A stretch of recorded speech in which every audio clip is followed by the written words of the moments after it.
We're testing our new RV and wanted to get out for a week after our teenage boys were done with school.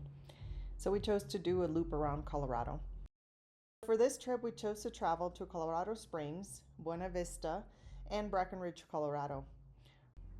Hi, my name is Lisa, and along with my husband Dennis, our two teenage boys, and our dogs, we are lifelong adventurers.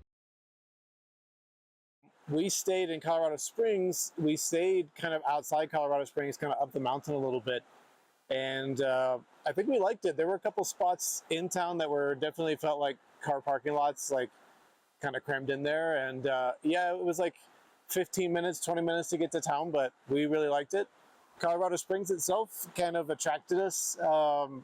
We wish we could have stayed longer. We were down there primarily to see the Garden of the Gods. The Garden of the Gods was the start of the show at Colorado Springs. The towering red rocks contrasted beautifully with the green landscape and the snow-capped mountains to create an absolutely stunning landscape. It's a national natural landmark and it's free of charge and just full of life. We saw a few bighorn sheep groups up close. We saw deer, bunnies, many birds, and other small animals. We recommend that you do both the paved and unpaved paths. They were both gorgeous, and the variety of flora makes it worthwhile. We got there early to beat the crowds when we went in early June, and then drove to the visitor center to learn more about the park.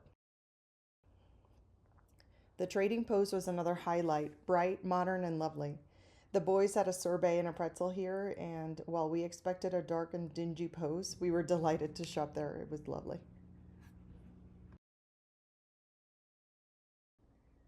We also visited the Carriage Museum, also called the Penrose Museum.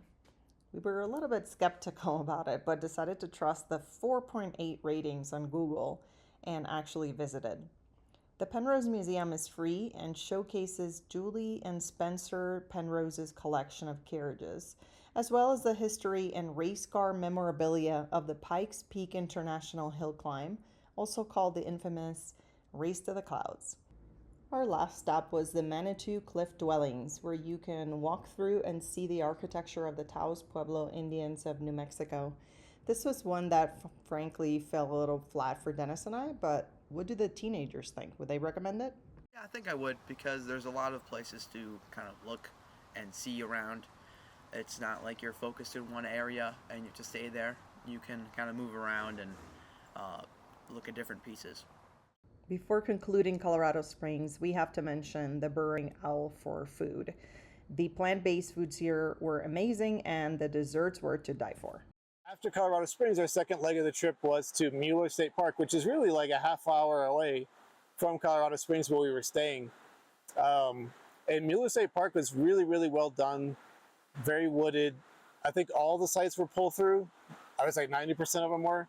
And the whole park was done very well. Unfortunately, we were only there for one night, so we were kind of just passing through. Definitely would have liked to stay there longer and kind of earmark that for future trips. Maybe we come down for the weekend and just hang out there. Because they're all pull-throughs, all the sites look into the woods. So you weren't looking at anyone else's rig or, you know, you hear like families and kids, but it was not, I don't know, it didn't feel cramped. The next morning, we drove up to the 14er Pikes Peak, which is the highest summit of the southern front range of the Rocky Mountains. We had to pre-purchase our entry tickets and stop so the rangers could check the temperature of our brakes, and also to let us know if it was safe to go up. When we went up, there was still some spring snow falling. The temperatures ranged from 70 degrees when we started going up and went all the way down to the 30s while we were at the top. Make sure you bring lots of layers. It's also very windy up there. We had some hot beverages while we were at the top and enjoyed the expansive views.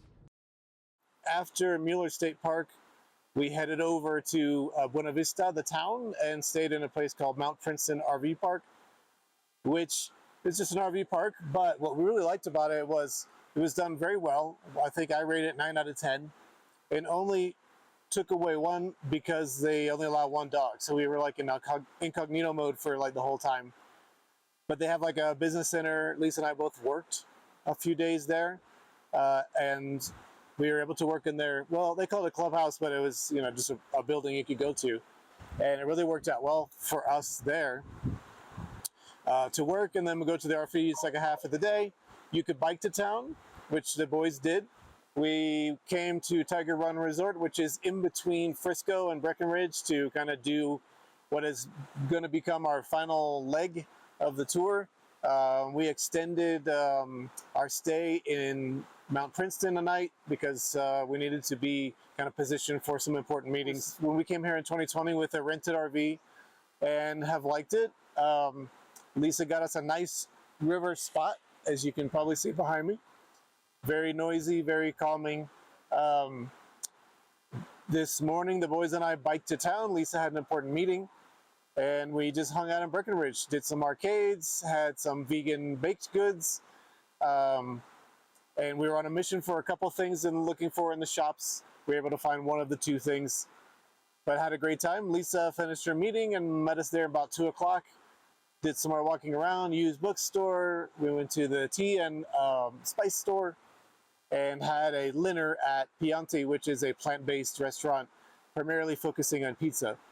And so with our bellies full, we biked back, luckily all downhill, back to the campsite. And so wrapping up our last night here in Tiger Run, and we'll pack up camp tomorrow and head back to Boulder.